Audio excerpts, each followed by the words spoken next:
পাকিস্তানের দক্ষিণ পশ্চিমের প্রদেশ বেলুচিস্তান খনিজ সমৃদ্ধ এই অঞ্চলটির লোকজন স্বাধীনতার দাবিতে বেশ কয়েক দশক ধরে সশস্ত্র বিদ্রোহ চালিয়ে যাচ্ছে, আর এটি এখন পাকিস্তানের অন্যতম বড় নিরাপত্তার সমস্যা হয়ে দাঁড়িয়েছে।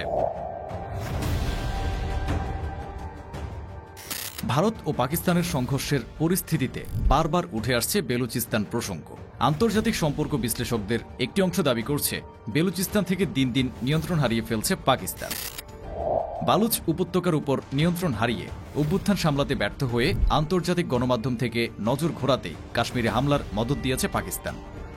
বেলুচিস্তান বিদ্রোহ হল বেলুচিস্তান অঞ্চলে পাকিস্তান সরকারের বিরুদ্ধে বেলুচ জাতীয়তাবাদীদের একটি বিদ্রোহ, যা দক্ষিণ পশ্চিমে পাকিস্তানের বেলুচিস্তান প্রদেশ এবং দক্ষিণ পূর্ব ইরানের সিস্তান বেলুচিস্তান প্রদেশ এবং দক্ষিণ আফগানিস্তানের বেলুচিস্তান অঞ্চল জুড়ে অবস্থিত।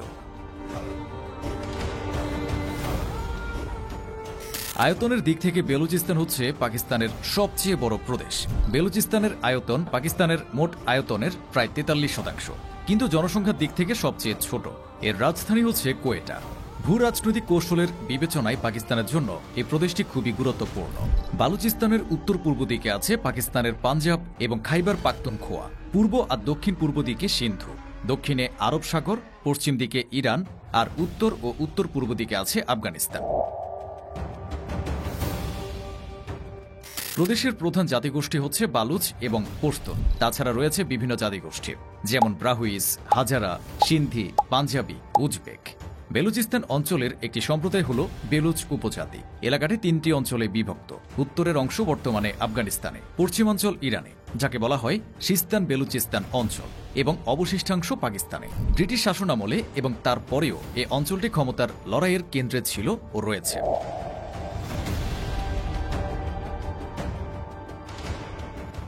ব্রিটিশরা স্যান্ডেম্যান সিস্টেমে এই অঞ্চল শাসন করত। এই অঞ্চলে সর্দার বা জিরগার নিয়ন্ত্রিত উপজাতিদের স্বায়ত্তশাসনের মাধ্যমে পরোক্ষ শাসন প্রতিষ্ঠিত হয়েছিল। রবার্টস গ্রোভ স্যান্ডেম্যান এই ব্যবস্থার প্রবর্তন করেন। বেলুচ উপজাতিদের বলা হতো স্যান্ডেমাইজেশন। পরবর্তীতে পাকিস্তান 1948 সালে এই অঞ্চলের নিয়ন্ত্রণ নেয়। বেলুচিদের বিশ্বাস, বিভাজনের পথ তারা পাকিস্তানের উপনিবেশেই থেকে যায়। এমনকি পাঞ্জাবি, সিন্ধিদের মতো তারা পাকিস্তানের রাজনীতিতেও এতটা প্রভাবশালী হয়ে উঠতে পারেন।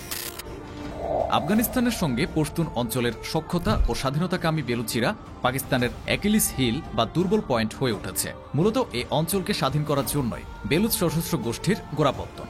পাকিস্তান সেনাবাহিনী ও বেলুচ বিদ্রোহীদের মধ্যে সংঘর্ষ এখন নৈমিত্তিক বিষয় হয়ে দাঁড়িয়েছে। তারা এ অঞ্চলের নানাবিধ উন্নয়ন প্রকল্পে বাধা দিতে বেশ কয়েকবার হামলা চালিয়েছে, বিশেষ করে চীনা অবকাঠামোতে। বেলুচিস্তান অঞ্চল থেকেই পাকিস্তানের 40% গ্যাস উৎপাদিত হয়। পাশাপাশি চীনের চায়না পাকিস্তান অর্থনৈতিক করিডোর অর্থাৎ সিপিইসি এর একটি গুরুত্বপূর্ণ চেকপয়েন্ট এই প্রদেশে। এখানকার ওমান উপসাগরের কাছে রয়েছে গোয়াদর বন্দর। কৌশলগত গুরুত্ব থাকা সত্ত্বেও এই অঞ্চলটিকে অনেকটাই উপেক্ষা করে আসছে পাকিস্তানের কেন্দ্রীয় নেতৃত্ব। আর্থসামাজিক উন্নয়নের সব মাপকাঠিতেই বেলুচিস্তান আজও পাকিস্তানের সবচাইতে পিছিয়ে থাকা প্রদেশই রয়ে গেছে। 70-এর দশকে যেখানে পাকিস্তানের অভ্যন্তরীণ উৎপাদনের 4.9% আসত বেলুচিস্তান থেকে, 2000 সালে সেটা কমে দাঁড়ায় মাত্র 3%। এছাড়াও বেলুচিস্তানে 760 কিলোমিটার লম্বা সমুদ্র তট রয়েছে, তা পাকিস্তানের মোট উপকূল রেখার 2/3। এখানকার 1,80,000 বর্গ কিলোমিটার সুবিশাল বিশেষ অর্থনৈতিক এলাকারও তেমন সদ্য ব্যবহার আজও করা হয়নি। পাকিস্তানের 4টি প্রদেশের মধ্যে বেলুচিস্তানের সামরিক গুরুত্বই সবচেয়ে বেশি। সেটা শুধুমাত্র আয়তনের কারণেই নয়, এর সমুদ্র তটটাও বিশাল। গোয়াদর গভীর সমুদ্র বন্দরও এই বেলুচিস্তানে। পাকিস্তানের সম্পদেরও ছড়াছড়ি এ প্রদেশে। গ্যাস যেমন আছে তেমনি আছে তামা, স্বর্ণ, ইউরেনিয়ামের মতো বহু মূল্যবান খনিজ। পাকিস্তানের ক্ষেপণাস্ত্র উৎক্ষেপণ কেন্দ্র এই বেলুচিস্তানে। এমনকি আমেরিকা যখন ওয়ার অন টেররে আফগানিস্তানের বিরুদ্ধে সামরিক অভিযান শুরু করেছিল, তখনও তারা ঘাঁটি তৈরি করেছিল এই বেলুচিস্তানে। বেলুচিস্তান পাকিস্তানের এতটা গুরুত্বপূর্ণ অঞ্চল হওয়া সত্ত্বেও কেন্দ্রীয় সরকার তার যথাযথ মূল্যায়ন করেনি। শিক্ষা ও অর্থনৈতিক দিক থেকে বেলুচিস্তান পাকিস্তানের অন্যান্য রাজ্যগুলো থেকে অনেক পিছিয়ে। এভাবে পাকিস্তানের কেন্দ্রীয় সরকারের কাছ থেকে বৈষম্যের শিকার হচ্ছে বেলুচিস্তান। এই বৈষম্য থেকে বেলুচিদের বিদ্রোহ আরও তীব্র হয়। এমনকি 1948 সালে প্রদেশটি পাকিস্তানের অন্তর্ভুক্ত হওয়ার পর থেকে স্বাধীনতার আন্দোলন করে আসছে। বেলুচিস্তানে মানবাধিকার লঙ্ঘনের অভিযোগ আছে পাকিস্তান সেনাবাহিনীর বিরুদ্ধে। যতবারই স্বাধীনতার জন্য বিদ্রোহ হয়েছে ততবারই পাকিস্তানি সেনারা বেলুচদের নির্বিচারে হত্যা করেছে। বেলুচরা পাকিস্তানের শোষক শ্রেণীর বিরুদ্ধে দীর্ঘমেয়াদী রক্তক্ষয়ী যুদ্ধে লিপ্ত হয়েছে। পাকিস্তানের সেনাবাহিনী প্রতিবারই বেলুচ স্বাধীনতাকামী জনগণের উপর নির্মম দমন নীতি প্রয়োগ করে আসছে। হাজার হাজার বেলুচিস্তানের মানুষ হারিয়ে গেছে। বিভিন্ন সংস্থার জরিপে দেখা যায় গড়ে প্রায় প্রতিটি বেলুচ পরিবারের একজন করে মানুষ গুম হয়েছে। তাছাড়া পাকিস্তানি সেনাদের বিরুদ্ধে ধর্ষণের অভিযোগ আছে।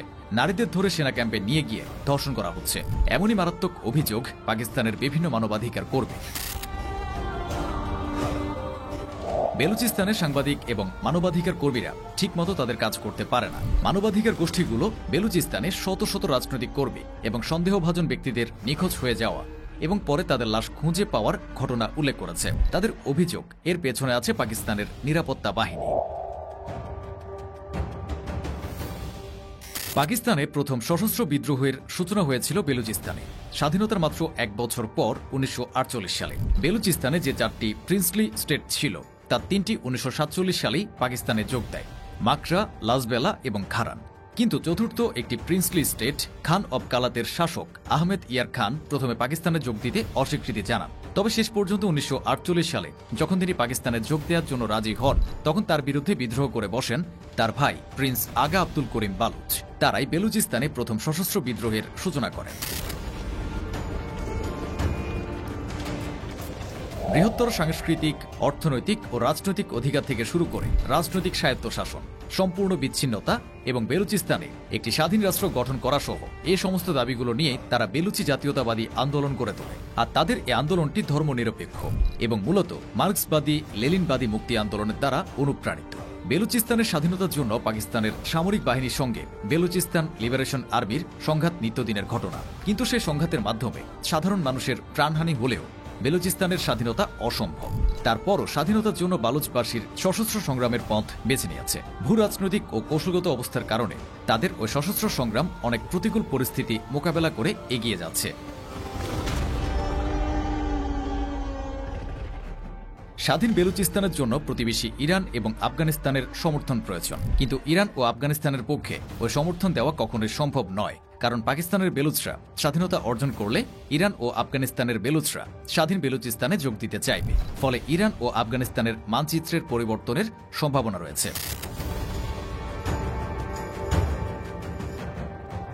তাছাড়া বেলুচ আন্দোলনের নেতৃত্ব বহু ধারায় বিভক্ত, নেতাদের মধ্যেও মতবিরোধ তীব্র। বেলুচিস্তান বা পাকিস্তানের ভেতরে তাদের তেমন কোনো বড় নেতা নেই, ফলে বেলুচদের আন্দোলনে কোনো অভিন্ন কর্মসূচিও নেই। দশকের পর দশক ধরে ইরান ও পাকিস্তানের সীমান্ত অঞ্চল জুড়ে স্বাধীনতাকামী বেলুচিদের বিদ্রোহী তৎপরতা চলছে। বেলুচ বিচ্ছিন্নতাবাদীদের অভিযোগ, বেলুচিস্তান প্রাকৃতিক সম্পদে সমৃদ্ধশালী হলেও এই সম্পদ থেকে খুব কম সুবিধা পায় তারা। সব মিলিয়ে পাকিস্তানের বেলুচিস্তান প্রদেশ একটি স্বাধীন রাষ্ট্র হিসেবে চায় তারা। অত্যাচারিত বেলুচিরা আর পাকিস্তানের অংশ হিসেবে থাকতে চায় না। পাকিস্তানের প্রতি বেলুচিদের অন্যতম ক্ষোভের কারণ হচ্ছে অর্থনীতি। বেলুচিস্তানের 71% মানুষ দারিদ্র সীমার নিচে রয়েছে। তারা বুঝতে পারছে তাদের সাথে অর্থনৈতিক বৈষম্য তৈরি করা হচ্ছে।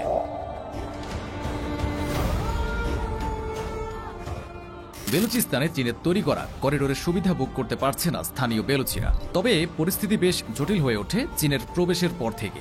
পাকিস্তান চীনকে বেলুচিস্তানের গোয়াদর বন্দর ব্যবহারের সুযোগ দেওয়ার পর থেকে স্থানীয় বেলুচরা এর বিরুদ্ধে প্রতিবাদ করে আসছে। তাদের অভিযোগ, করিডোর নির্মাণ করার জন্য প্রদেশটির হাজার হাজার একর জমি অধিগ্রহণ করা হয়েছে, অথচ বালুচদের সেখানে সম্পৃক্ত করা হয়নি।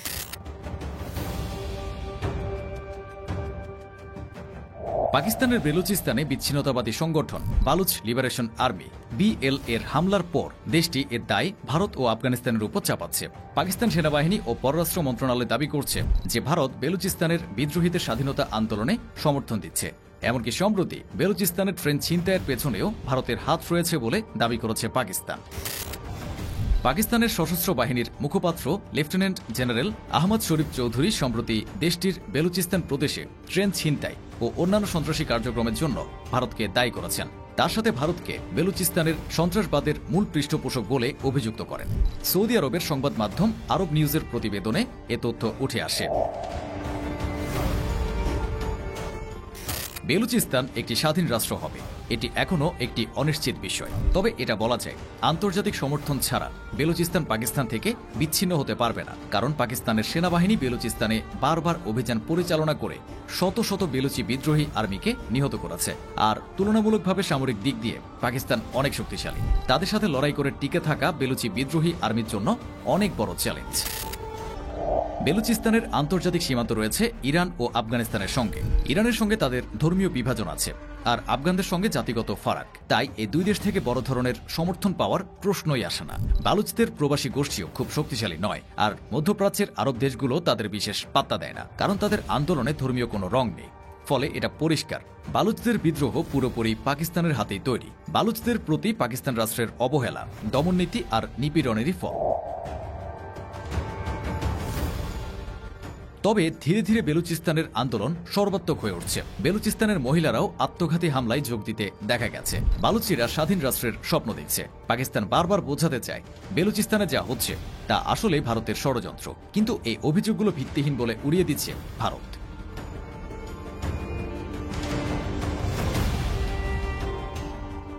1948 সালের প্রতারণা বালুচদের মনে গভীর ক্ষত তৈরি করে। তাদের বিদ্রোহ এখন সর্বাত্মক হয়ে উঠেছে, যেখানে ছাত্র, মহিলা সব পক্ষের সবাই জড়িয়েছে।